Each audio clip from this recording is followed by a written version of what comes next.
We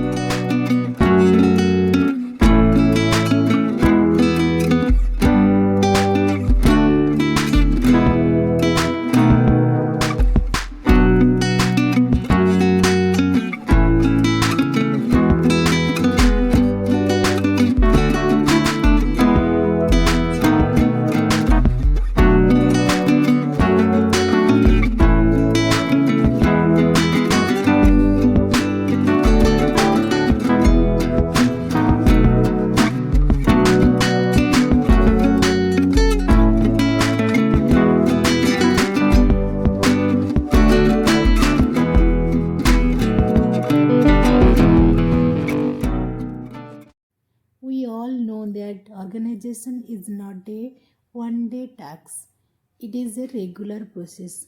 जैसे कि हम सबको पता होता है कि रेगुलरली हम अगर क्लीनिंग, डिक्लटरिंग और ऑर्गेनाइजेशन करें तो ये चीज़ हमारे जो घर को मेंटेन रखता है, हमारे घर को मेस से बचाता है। कुछ रूल ऐसे होता है जिसको आप फॉलो करके अपना डेली जो घर को अच्छे से मेंटेन करके रख सकते हैं, वेलकमिंग रख सकते हैं। कभी भी आपको इसके लिए ज़्यादा एफर्ट या फिर एक्स्ट्रा एफर्ट देने की ज़रूरत नहीं पड़ती।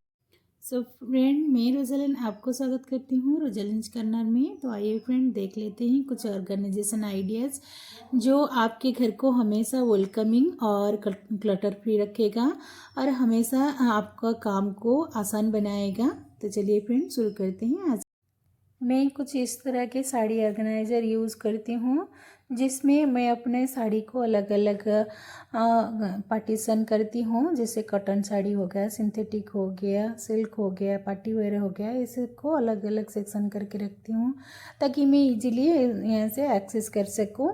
और साथ में कुछ और भी है जो ऑर्गेनाइज़र है। ये एक ऑर्गेनाइज़र है जिसके अंदर मैं अपने जितने भी सारे टेबल मैट वगैरह हो गया इस सब को अरेंज करके रखी हूँ, ताकि इस तरह रखने से क्या होता है ना, हमारी जो भी चीज़ जहाँ पे है वहीं हमको पता भी चल जाता है और वहाँ से लेके एक्सेस करना और फिर बाद में रखना भी बहुत आसान होता है। क्योंकि हमारा मूवेबल जॉब है तो रखने के लिए वैसे तो हमें इतना बड़ा क्लोजेट वगैरह नहीं मिलता है, तो ये सारी चीज़ें मैं अपनी बेड के अंदर भी रख सकती हूँ। साथ में जो कबर्ड दिया हुआ है उसके अंदर भी स्टॉक करके एक के ऊपर एक को रख सकती हूँ। इसके द्वारा हमारे जो स्पेस हैं वो भी बच सकता है और साथ में हमारे जितने भी कपड़े वगैरह हैं इसके अंदर सेफ भी रहता है, डस्ट फ्री रहता है और देखने के लिए भी ये अपनी जो क्लोजेट का लुक भी बहुत अच्छा दिखाता है। जो कि अंदर जितने भी कपड़े हैं अगर ऐसे ही खुला रखें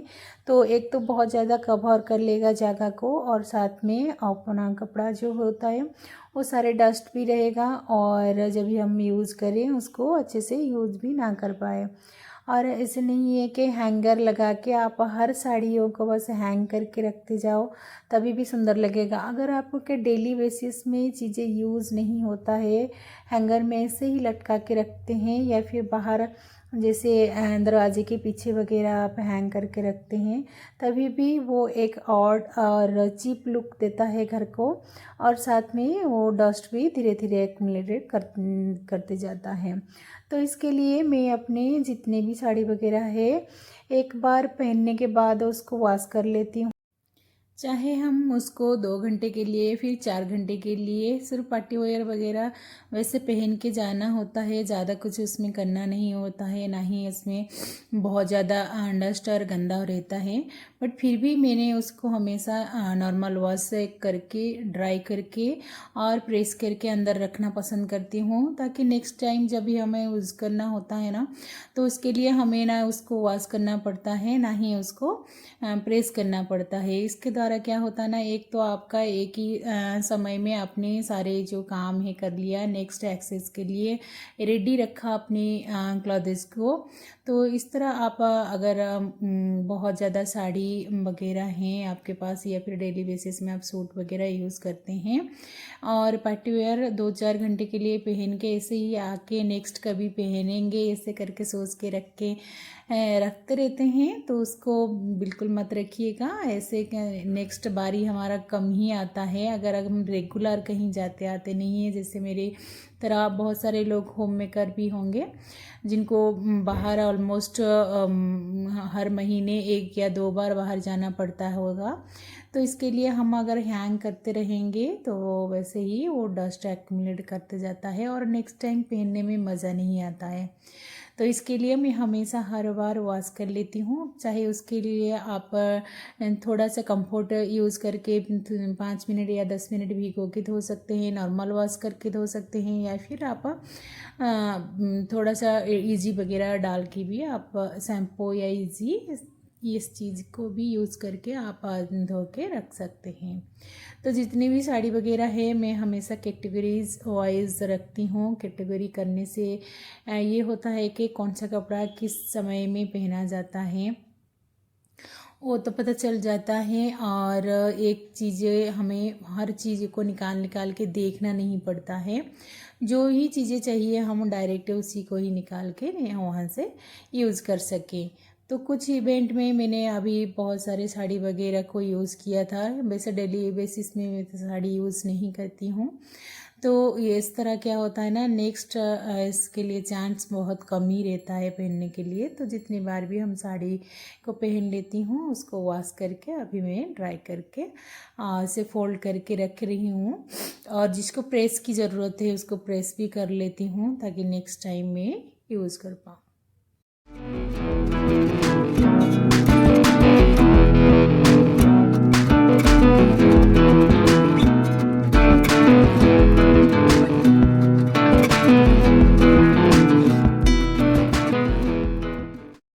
जब हमको कहीं जाना होता है या फिर इवेंट पार्टी के लिए रेडी होना पड़ता है तो इसके लिए हम बहुत सारे चीज़ें का यूज़ करते हैं, जैसे कॉस्मेटिक, ज्वेलरी, साड़ी, सूट, ये सब चीज़ें हम बहुत ज़्यादा यूज़ करते हैं। और ख़ुद को रेडी रखने के लिए सब बहुत ज़रूरी होता है क्योंकि एक इनर हैप्पीनेस रहता है। वैसे तो हम मोस्ट अपने बच्चे को, अपने हस्बैंड को, अपनी फैमिली को टाइम देने में बिता लेते हैं। अपनी जो अंदर की खुशी है ना वो उसको हम कम ही देखते हैं। तो इसके लिए कभी कभार जब भी मौका मिले तो खुद को रेडी रखना भी बहुत ज़रूरी है। और आप लोगों में से कितने लोगों को रेडी होना बड़ा ही पसंद है? ऑलमोस्ट सब लोगों को ही पसंद है।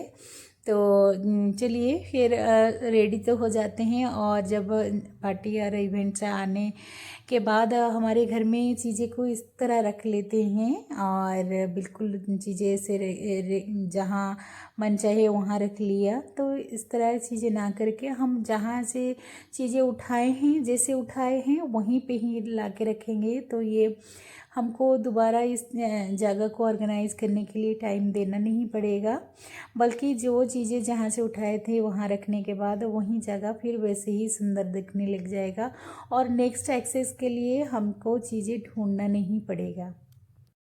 कहने के लिए या फिर देखने के लिए बहुत सी छोटी बातें हैं, बट वही चीज़ें अगर टाइम पे हमें नहीं मिले तो बहुत ही गुस्सा आता है। उस समय कितना जल्दीबाजी रहती है, समय हो जा रहा है, सब लोग चले गए हैं, ऐसा हम भी कुछ महसूस करते हैं। और उस समय जैसे सामान नहीं मिलता है, चाहे वो छोटा सा बिंदी या फिर रबर बैंड हो ना, लेकिन अगर टाइम पे वही जगह में नहीं मिले तो हमें बहुत ही ज़्यादा गुस्सा आता है, चिड़चिड़ा रहता है, बच्चे के ऊपर डांट लेते हैं। तो इस तरह की चीज़ें ना हो, तो इसके लिए हमें हमेशा अपनी चीज़ों को ऑर्गेनाइज रखना ज़रूरी होता है। ना केवल ये हमारे अंदर की सुख को, शांति को बरकरार रखता है, बल्कि हमें एक सुकून सी महसूस होता है, अपनापन महसूस होता है कि हमारा ही घर है।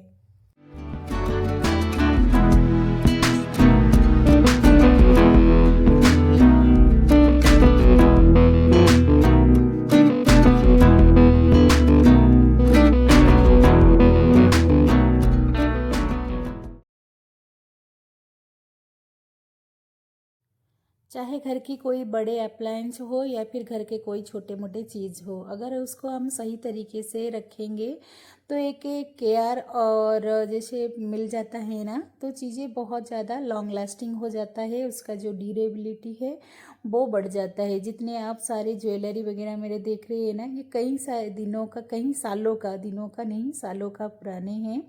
तो मैं कुछ इस तरह आने के बाद रखती हूँ ताकि इसमें पानी और बहुत सारे मतलब डस्ट एक्युमुलेट ना हो। तो इसके लिए मैं हमेशा जब भी बाहर जाना होता है आने के बाद अगर बहुत ज़्यादा रात हो गया है तो इस तरह छोड़ देती हूँ। नेक्स्ट डे मॉर्निंग में मेरा ये काम रहता है कि मैं उसको प्रॉपर तरीके से अंदर रखूँ ताकि मुझे नेक्स्ट टाइम यूज़ करना पड़े और फिजूल में बहुत सारा पैसा हस्बैंड का या फिर अपना ना जाए। ना जाने हम कितना पैसा इन्वेस्ट कर लेते हैं इस तरह की ज्वेलरी, आर्टिफिशियल ज्वेलरी ख़रीदने में या खुद को सजाने में। तो वही चीज़ों को अगर इतना प्यार से, इतना स्नेह से हमने ख़रीदा है तो इसको ज़रूरी होता है कि इस चीज़ को लॉन्ग लास्टिंग और ड्यूरेबल बनाएं। तो इसके लिए थोड़ा सा केयर तो आपको करना ही पड़ेगा।